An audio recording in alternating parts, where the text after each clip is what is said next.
पातु वः कृष्णदः पातु वः।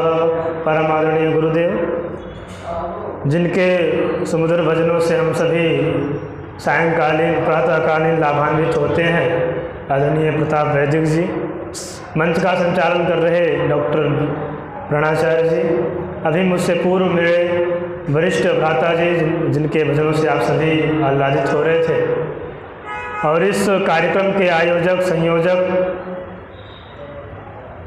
समस्त सर्राफ परिवार, अभी हम सभी लोग भजन के माध्यम से सुन रहे थे किस तरह से उस राजा ने इस समस्त संसार को अपने वश में करने की कोशिश की और करते करते किस गति को प्राप्त हुआ। हम सब यहाँ मिलकर के राष्ट्र नायक भगवान श्री कृष्ण की कथा को सुनते हैं, जो हमारे नायक थे। उन्होंने इस धरती पर उत्पन्न होकर के अपने आप को अमर किया है। यह जो धरती है ये मखमेदनी है, जिसको हम मातृभूमि कहते हैं। ये वो धरती है जहाँ पर ब्रह्मा से लेकर के जैमिनी पर्यंत जितने भी ऋषि हुए हैं, अपने शास्त्रों से, अपने रचनाओं से, अपनी कृतियों से अपने आप को यहाँ पर अमर करके गए हैं। जितनी भी गंगा, गोदावरी, ब्रह्मपुत्र, जितनी भी नदियां हैं, इस अपने पवित्र जल से इस धरती को पवित्र करती हैं। इसका मुकुट जो है हिमालय है, तो इसका सागर इसके पांव को पखारता है। भगवान श्री कृष्ण, भगवान श्री राम अपने जन्म से इस धरती पर अमर होकर के गए हैं।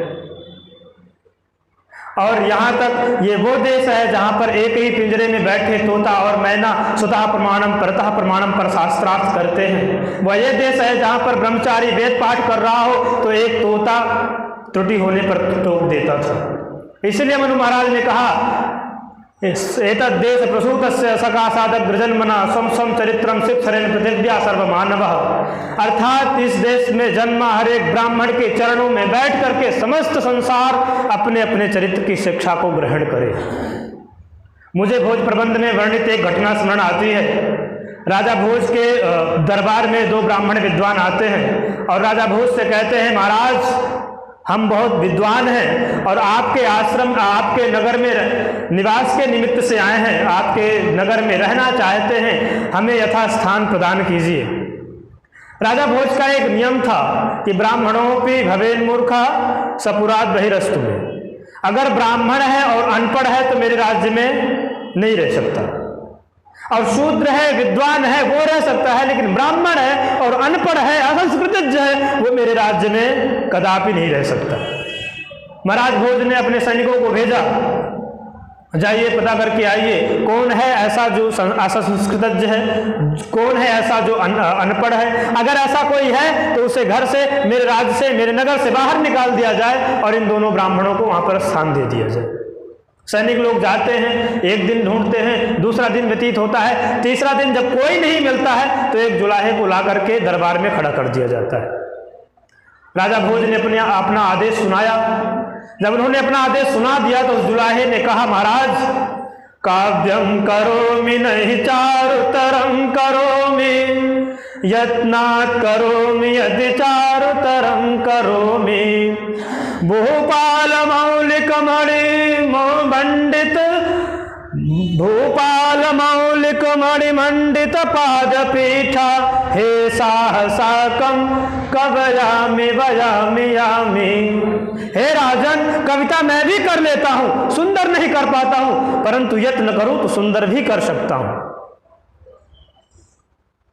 राजाओं के मुकुट से युक्त, राजाओं के मुकुट से युक्त, मणियों के मंडल से, चरण से, मणियों के मंडल से युक्त हे राजन, ये एक जुलाहे की कविता है। हे राजाओं के मुकुट से युक्त, मणियों से मंडित, चरण कमल से सुशोभित हे राजन, मैं कवयामी कविता करूं कि वयामी कपड़ा बुनूं, या फिर आपके राज से वयामी चला जाऊं, क्या करूं। ये एक जुलाहे की, एक अलंकारों का इतना शोभनीय वर्णन देखिए। एक जुलाहे की कविता है। क्या करूं, कविता करूं, कवयामी वयामी कपड़ा बुनूं, या फिर आपके राज से यामी चला जाऊं। अंतिम पंक्ति का दो शब्द छोड़ दीजिए, कवयामी वयामी और यामी, कितना कितना सुंदर, कितना काव्य चातुर्य की प्रस्तुति है।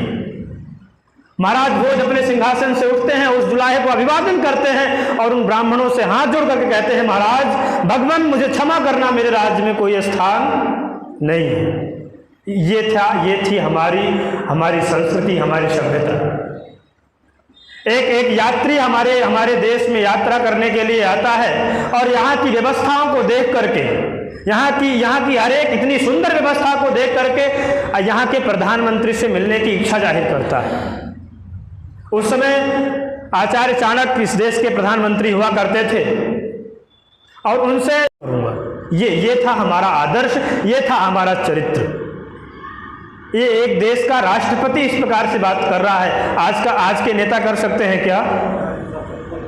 नहीं कर सकते। मैं उदाहरण इसलिए दे रहा था कि हमारे देश में जब तक वेदों का पढ़ाना चला, जब तक सुनाना चला, तब तक इस प्रकार का भारत हुआ करता था।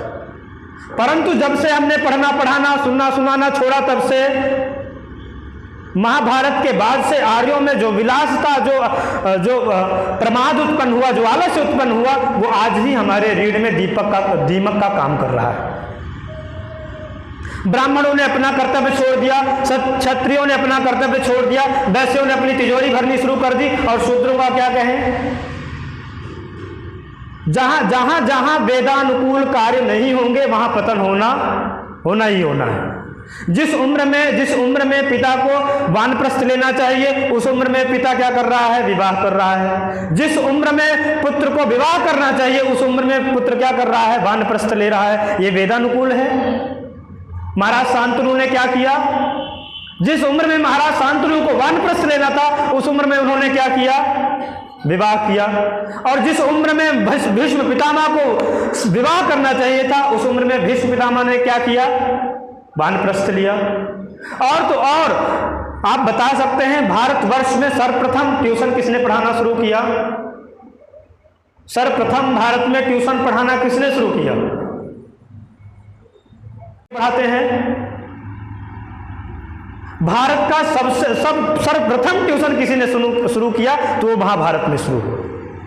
और उसी महाभारत के, और जहां वेदानुकूल कार्य नहीं होंगे वहां पतन होना संभव है। कुरुक्षेत्र में क्या हुआ? विनाश हुआ। और 700 वर्षों तक यवनों ने हम पर क्या किया?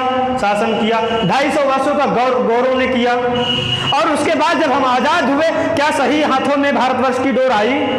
किसी कवि ने कहा, मालियों के नियत पे करो ना भरोसा मित्र, मौका जो मिलेगा ये चमन बेच डालेंगे।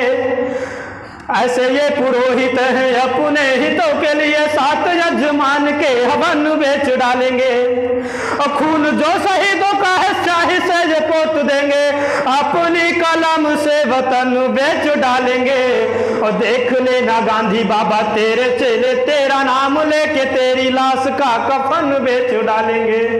देख लेना गांधी बाबा तेरे चेले, तेरा नाम लेके तेरी लाश का कफन बेच डालेंगे। जब देश आजाद हुआ तो पत्रकारों ने नेहरू से पूछा कि इस अवस्था से आप निकल करके आए हैं, जिस अवस्था, जो गौरवपूर्ण आपको पदवी प्राप्त थी, जो विश्वगुरु हुआ करता था, वो कालांतर में वो सब चली गई है। इस अवस्था से निकल के आएंगे, देश को समृद्ध करने के लिए आप क्या करेंगे? तो उन्होंने कहा, गांव में बिजलियां पहुंचाएंगे, राजमार्ग, जल मार्ग सब व्यवस्थित कर देंगे, हर जगह विकास करेंगे, भवन बनाएंगे, बिल्डिंगें खड़ी करेंगे और मेरा देश समृद्ध हो जाएगा। यही प्रश्न राजेंद्र प्रसाद से किया गया। उन्होंने क्या कहा कि जब मेरे देश का प्रत्येक नागरिक चरित्रवान हो जाएगा, उसके विचारों में उत्तमता आ जाएगी, अपने आप हम गौरवशाली हो जाएंगे। खेद इस बात का है कि नेहरू के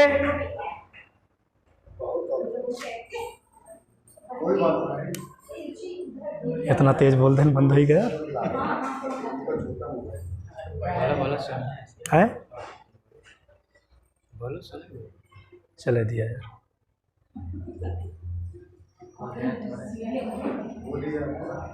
खेद इस बात का, मेरी आवाज पहुंच रही है आप तक? इतनी तेज तो है ही है। खेद इस बात का है कि नेहरू के सपनों का देश बना और राजेंद्र प्रसाद के सपनों का, भगवान श्री कृष्ण के सपनों का भारत नहीं बन पाया। हम समृद्ध तो हो गए, लेकिन जिस चरित्र के कारण हम पूज्य थे वो चरित्र आज दृष्टिगोचर होता है। जिधर देखिए उधर ही भ्रष्टाचार भरा पड़ा है। किसी कवि ने कहा, लोक काज का राज देखकर सिर चमकेगा, लोक काज का राज देखकर सर चकराएगा, रोटी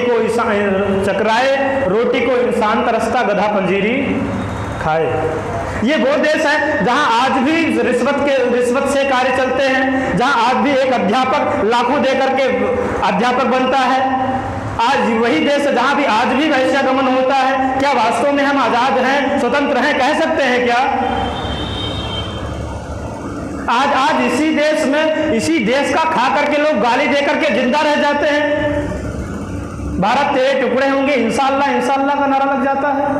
अफजल हम शर्मिंदा हैं, तेरे कातिल जिंदा हैं, ये कह करके और इस देश में जिंदा रह जाएं, ये संभव है, लेकिन हो रहा है। लोग अपने संप्रदायों को बढ़ाने के लिए इस तरह से टिप्पणियां कर जाते हैं, और हमें उनसे कोई शिकायत नहीं है। हम ये सोचते हैं कि तेरा भी देश है, मेरा भी देश है, तू भी गाली दे, समान अधिकार है तेरा, हमें उनसे शिकायत होनी चाहिए। मैंने कभी पुष्कर सुल्तानपुरी की 4 पंक्तियां जब पढ़ी, पंक्तियां श्रृंगार की हैं, लेकिन जब पढ़ा तो लगा आज के परिप्रेक्ष्य में इस विषय पर बहुत ही महत्वपूर्ण है। आप लोगों को भी सुनाता हूं, पंक्तियां श्रृंगार की हैं, लेकिन सुनिएगा तो लगेगा, उसके भाव को ग्रहण करेंगे तो पता चलेगा कि आज के परिप्रेक्ष्य में इस विषय पर बहुत ही महत्वपूर्ण नहीं है। तुम्हीं से इनायत नहीं है, मुझे तुमसे कोई शिकायत नहीं है, नहीं है तुम्हीं से इनायत नहीं है, मुझे तुमसे कोई शिकायत नहीं है। खरोचो या तोड़ो मरोड़ो यूं मुझको, खरोचो या तोड़ो मरोड़ो यूं मुझको, मुझे आह करने की आदत नहीं है। खरोचो या तोड़ो मरोड़ो यूं मुझको, मुझे आह करने की आदत नहीं है। आज कोई कुछ भी कहकर के चला जाए, हमें आह करने की आदत ही नहीं है, हमें कोई शिकायत ही नहीं है। ये ऋषि मुनियों का देश है, महापुरुषों का देश है, और उन लोगों ने अपने लहू से पूरे अखंड भारत को सींचा है, तब जाकर के हम इस प्रकार से इन अपने माता पिता के नाम से अपने पूर्वजों को अमर रख पा रहे हैं। तो आवश्यकता है उनको अमर करें, इन कार्यों से उनका नाम ही ना हो, उनके कार्यों को भी हम संपादित करते रहें। एक परिपाठी, एक जो परंपरा उन्होंने बनाई है उसको जीवित रखें और उसके माध्यम से उनको अमर करें। आप लोगों ने बहुत देर तक मुझे बड़े ही आनंद पूर्वक, ध्यान पूर्वक सुना, इसके लिए आपका बहुत बहुत आभार प्रकट करते हुए अभी के लिए अपनी वाणी को यहीं पर विराम देता हूँ। इति ओम।